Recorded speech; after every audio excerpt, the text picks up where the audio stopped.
individuals in the household may make more than the cutoff required to obtain the low-income house pass. However, the individual's income may be significantly lower than the cutoff.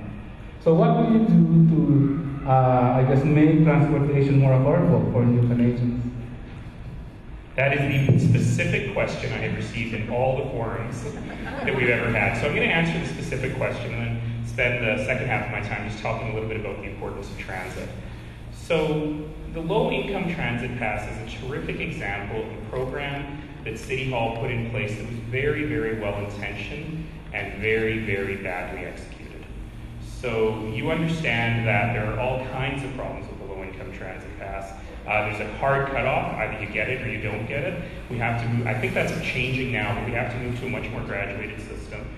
This is something new, but of course it makes sense. If you're a new Canadian and you've never filed a Canadian income tax return, you don't have a notice of assessment to provide. So we need to find better ways of assessing people's income levels.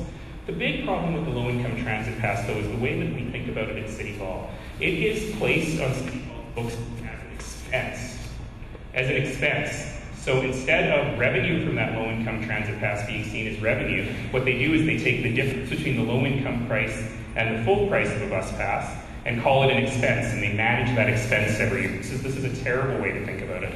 So in short, we have to redesign the entire low-income transit pass system to make sure it's really helping the people that it's meant to help.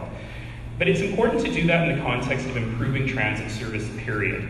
We have to realize that investments in transit are not only investments in better air quality and in less congestion, but they are also investments in social inclusion. Because if people can get to jobs and educational opportunities without the need for a private vehicle, it opens up a bunch of options to them. And we have to think of transit that way. So I have a very detailed transit plan we've talked about, including more use of express buses, smart investment in customer-centered technology and customer-centered processes, and the creation of a riders committee that Calgary Transit will have to use for input and to report on its benchmarks to every term. We have to make Calgary Transit the preferred choice for people, not the last choice for people who have no other choice. Thank you.